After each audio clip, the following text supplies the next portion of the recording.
As the 2025 landscape unfolded for South African grain and oilseed producers, it revealed a complex labyrinth of compounding pressures on local and global front, all interacting.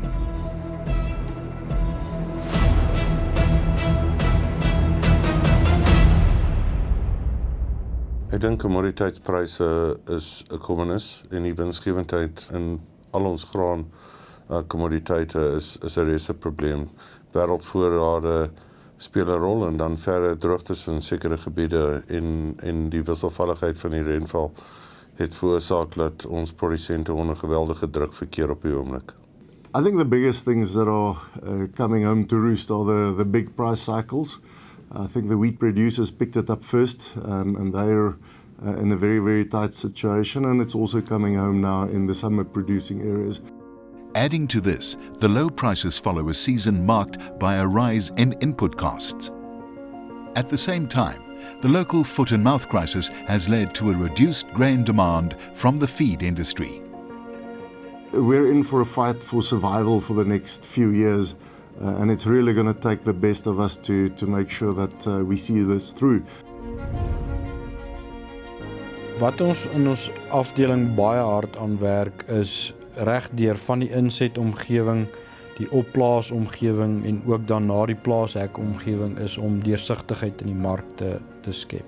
Since the wheat industry is under tremendous pressure, Grain SA has engaged on various fronts to allow more market transparency.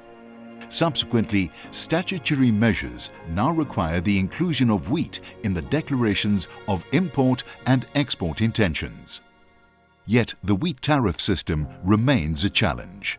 Beide die meganisme van afkondiging, sowel as die tarief self en die bedrag wat van toepassing is, die aansoek kom nou al 'n hele paar jaar aan en kry net nie finaliteit en word nie goedgekeur of besluit word nie geneem deur die staat vir die finalisering en implementering daarvan.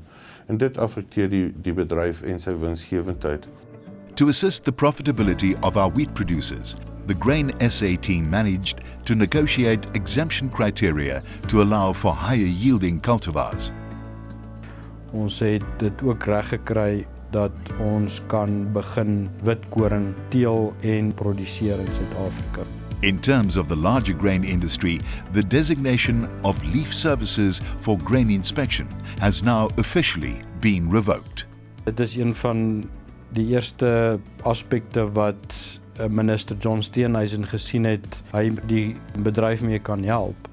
So 'n rowwe berekening wat ons gedoen het is dat ons graanprodusente so R600 miljoen gespaar het deur hierdie onttrekking van leaf services. A lot of effort has also gone into assisting producers with legislation around agrochemicals. Wet 36 is nog altyd 'n groot tamaletjie. Eerstens is dit 'n administratiewe krisis, want daar is soveel aansoeke wat net nie betyds goedgekeur word nie. Dit maak dit duur en moeilik om nuwe tegnologie en middels in Suid-Afrika in te bring en tot beskikking te stel van ons produsente.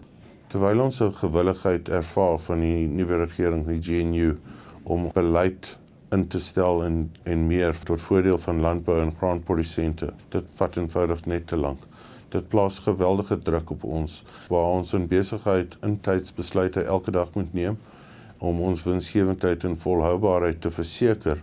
En hierdie beleid moet net so vinnig verander en trend hou met die spoed waarmee produsente besluite moet neem. This is where Grain SA's interdepartmental proactive approach is crucial. It takes policy challenges right into research. The past year saw an intensified focus on weed and pest resistance, which seriously impacts on production. Met die dat die chemie minder beskikbaar raak en dat daar van die chemie af, van die lyste af beweeg, beteken dit dat die weerstandprobleem net groter gaan word. So ons moet proaktief reg wees om dit te kan hanteer. The National Grain Research Platform presents the ideal environment for industry, researchers and government to get together and find solutions.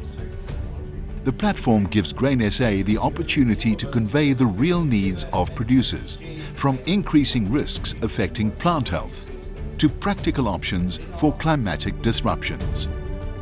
If you look at climate, there's a lot of work outside going around in climate and a lot of different analysis. Our focus is more in terms of how do we manage it as producers on a farm. So there we go and have a look at projects like planting dates to go and see if we miss our window of opportunity, what then? What options do you have in place? We look a lot in terms of crop rotation, long-term trials, seeing what else can we do on agronomy and production practices to mitigate some of the risks. The DIFM program links to this, feeding data to help producers plan fertilizer and seed requirements according to climatic conditions. To at the end get an optimal profit level, and that is very important for us. Sometimes you can get a higher yield, but it's not necessarily your optimal profit levels. On the farmer development front, Sibusiso Mabuza took over as CEO of PGP last year. Working with a strong regional team, farmers' needs are addressed over a diverse spectrum and scale. PGP, I think, is one of the biggest success stories of Grain South Africa. And PGP is evolving over time. This is not about handouts, it's about supporting farmers to be commercially viable. And this is why it is such a strong organization, also why it fits so well within Grain South Africa. In terms of communication, the team had to constantly keep tabs on what's out there, whilst providing the media with credible information. Amidst a year of rapid changes, our own publications ensured producers of valuable insights. Die belangrikste ding is die integriteit en geloofwaardigheid van ons boodskap, en dit is op goeie feite en op 'n goeie mandaat, 'n mandaat wat gebaseerd is op die behoeftes en die belange van ons lede. The events presented by Grain SA also play a pivotal role in conveying information.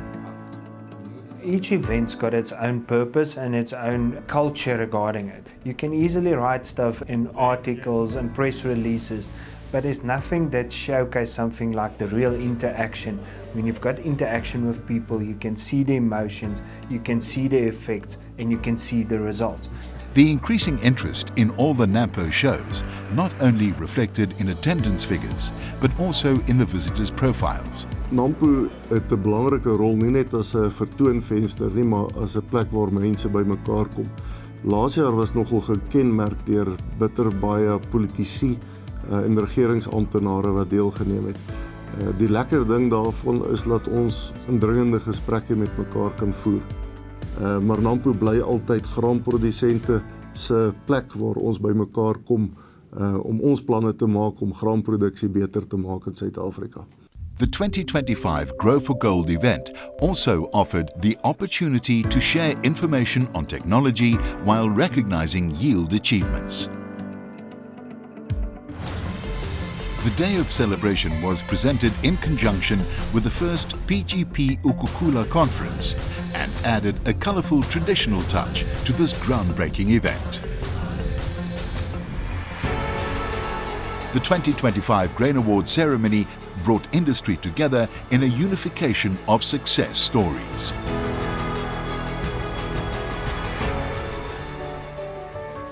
Yet on the journeys of these top producers, there were also tough periods to overcome, predicaments to which they found solutions, as we shall do again in these trying times.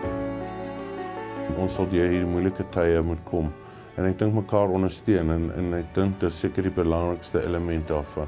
Nie net in terme van waar ons huidigelik bevind, maar ook in terme van eenheid binne landbou en hoe ons teen mekaar optree in 'n breë konteks.